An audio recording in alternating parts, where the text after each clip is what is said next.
Hello, എല്ലാവർക്കും ഷാമാസ് കിച്ചണിലേക്ക് സ്വാഗതം. ഇന്ന് ഞാൻ കടച്ചക്ക കൊണ്ടൊരു മസാലക്കറിയാണ് ഉണ്ടാക്കുന്നത്. ചെറിയൊരു കടച്ചക്ക എടുത്തിട്ട്, ഇടിച്ചക്കയല്ല കടച്ചക്കയാണ്. കടച്ചക്ക എടുത്തിട്ട് ചെറുതാക്കി നുറുക്കിയിട്ടുണ്ട്. അതിൻ്റെ കൂടെ ഒരു ചെറിയ ഉരുളക്കിഴങ്ങും കുറച്ച് സവാള ഇട്ടിട്ടുണ്ട്. ഇനി അതിലേക്ക് ഞാൻ ഒരു ചെറിയ സ്പൂണ് ഉപ്പിടുന്നു. പിന്നെ കുറച്ച്, അതായത് ഒരു 1/4 ടീസ്പൂണ് മഞ്ഞൾപ്പൊടി ഇടുന്നു. ഒരു അര ഗ്ലാസ് വെള്ളവും ഒഴിച്ചിട്ട് ഒന്ന് നന്നായിട്ട് വേവിച്ചെടുക്കുകയാണ്. കുക്കറിലാണ് വെച്ചിരിക്കുന്നത്. നിങ്ങൾക്ക് മൺകലമൊക്കെ ഉണ്ടെങ്കിൽ അല്ലെങ്കിൽ കലച്ചട്ടി ഉണ്ടെങ്കിൽ അതിൽ വെക്കാം.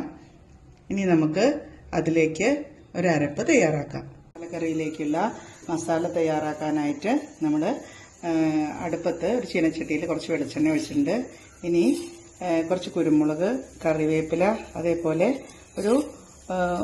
ഒരു ഏലക്കായയും 2 ഗ്രാമ്പും അത് ഞാനതിൽ ഇട്ട് കൊടുക്കുകയാണ്. അത് നന്നായിട്ട് നമുക്ക് ഇളക്കി കോരിയെടുക്കാം.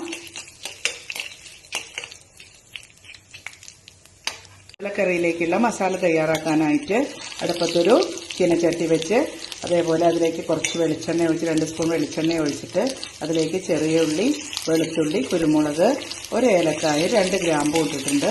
ഇത് നമുക്ക് നന്നായിട്ടൊന്ന് വഴറ്റി കൊടുക്കാം. ഇതെല്ലാം നന്നായിട്ട് വഴണ്ട് വന്നിട്ടുണ്ട്. ഇനി അതിലേക്ക് ഒരു 1/4 മുറി തേങ്ങയും അതേപോലെ ചുമന്ന മുളകുമാണ്. ചുമന്ന മുളക് ഞാൻ ആദ്യമായിട്ട് അതിലേക്ക് ഇടുകയാണ്. ഒരു 5 ചുവന്ന മുളക് ഞാൻ അതിലേക്ക് എടുത്തിട്ടുണ്ട്. അത് കഷ്ണം പിടിച്ചതാണ്. നമ്മളതിൽ കുരുമുളകും ചുവന്ന മുളകും ഉള്ളതുകൊണ്ട് നമ്മൾ വേറെ മുളക് പൊടികളൊന്നും ഇടുന്നില്ല. നന്നായിട്ട് വഴണ്ട് വന്നിട്ടുണ്ട്. ഇനി ഞാൻ ഇതിലേക്ക്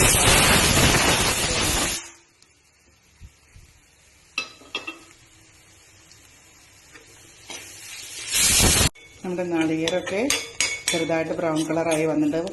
അത് വല്ലാതെ ബ്രൗൺ കളർ ആവണമെന്നൊന്നുമില്ല, ഏകദേശം ഇത്രയൊക്കെ തന്നെ ആയാൽ മതി. എനിക്ക് 1.5 സ്പൂണ് മല്ലിയും ഒരു 1/4 സ്പൂണ് മീറ്റ് മസാലയാണ് ഇടുന്നത്. അത് ജസ്റ്റ് ഒന്ന് ഇതുമായിട്ട് ചേർന്ന് വന്നാൽ മതി, വല്ലാതെ ആയാൽ അത് കരിഞ്ഞു പോവും. നമ്മുടെ മസാലയുടെ വറവൊക്കെ റെഡി ആയിട്ടുണ്ട്. ഇനി നമുക്കിത് മിക്സിയിൽ അല്പം വെള്ളം കൂട്ടിയിട്ട് നന്നായിട്ടൊന്ന് നൈസായിട്ട് അരച്ചെടുക്കാം.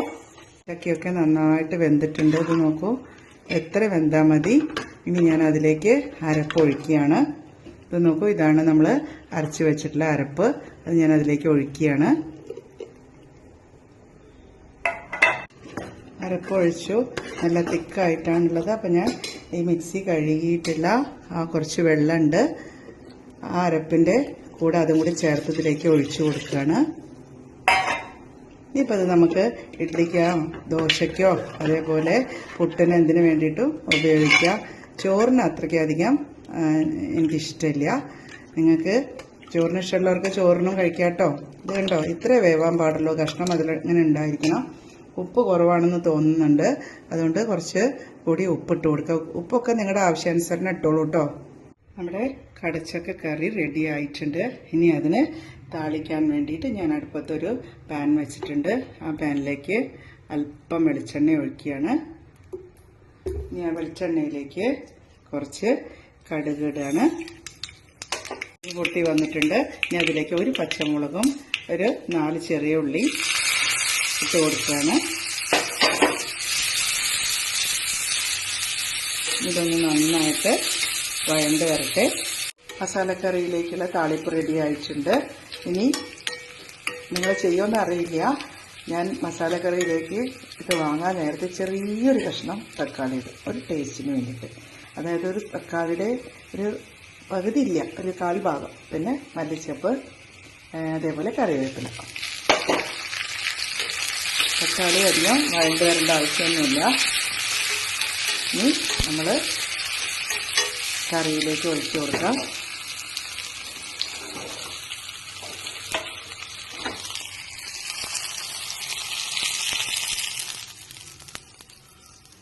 അങ്ങനെ നമ്മുടെ മസാലക്കറി തയ്യാറായിട്ടുണ്ട്. കടച്ചക്ക മസാലക്കറി എല്ലാവരും ഇതൊന്ന് ട്രൈ ചെയ്ത് നോക്കണം. നല്ല ടേസ്റ്റിയാണ്. സബ്സ്ക്രൈബ് ചെയ്യണം, ഷെയർ ചെയ്യണം, കമൻറ്റ് ചെയ്യണേ. Okay, thank you. നമ്മുടെ കടച്ചക്ക മസാല റെഡി ആയിട്ടുണ്ട്. എല്ലാവരും ഇതൊന്ന് ട്രൈ ചെയ്യണേ.